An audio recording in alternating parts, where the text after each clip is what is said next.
Nous allons citer quelques-uns. Pour que les gens comprennent, parce que souvent, il y a des confusions. Détournement des fonds, publics ou privés. Si vous êtes détourné des fonds, ne pensez pas que vous avez désobéi à la loi de la République seulement, mais vous avez aussi désobéi aux ordres d'Allah subhanahu wa ta'ala.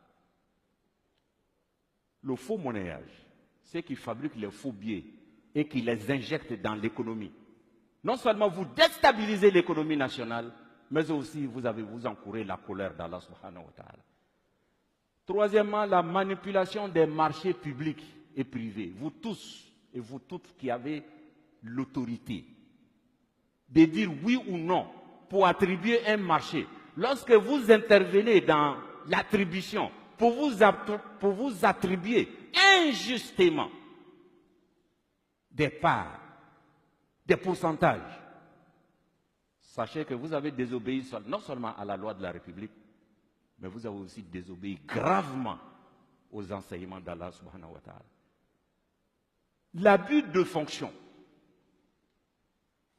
Vous tous qui avez des fonctions, qui avez des décisions, lorsque vous en abusez pour avoir un intérêt particulier, vous tombez dans la fraude.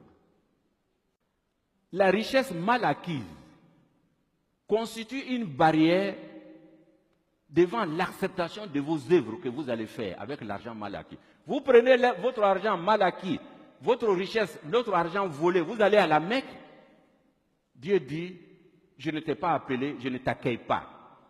Parce que l'argent que tu as pris pour venir n'est pas pour toi. Vous prenez l'argent sale, l'argent mal acquis, pour faire des sacrifices, en tentant ainsi un blanchiment spirituel de l'argent mal acquis. Oui, parce qu'il pense que quand il va voler 1 milliard, il va prendre 1 milliard et dire, bon, je vais construire des mosquées, je vais faire partie des gens à la Mecque, ils vont aller prier pour moi et puis c'est fini. La religion musulmane n'est pas ça. Il n'y a pas de blanchiment d'argent spirituel. C'est-à-dire le fait de faire le sacrifice avec l'argent volé ne le rend pas licite pour toi. Dieu n'accepte pas. Pourquoi? Parce que Dieu dit, Allah tayyib, Dieu est pur. Il n'accepte que les choses qui sont pures. Chers frères et sœurs,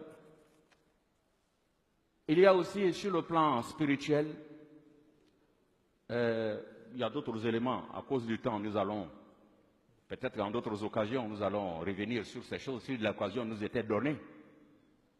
Il y a surtout la colère d'Allah. Dieu dit, فَإِن لَمْ تَفْعَلُوا فَأَذَنُوا بِحَرْبٍ مِّنَ اللَّهِ وَرَسُولِهِ. Il dit, si vous n'arrêtez pas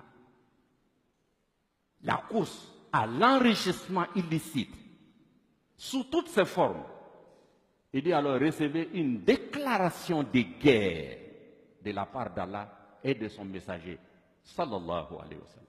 Alors imaginez-vous quand Dieu vous déclare la guerre, وَلَا يَعْلَمُ جُنُودَ رَبِّكَ إِلَّا هُوَ. Alors que personne ne connaît les soldats d'Allah, c'est lui seul.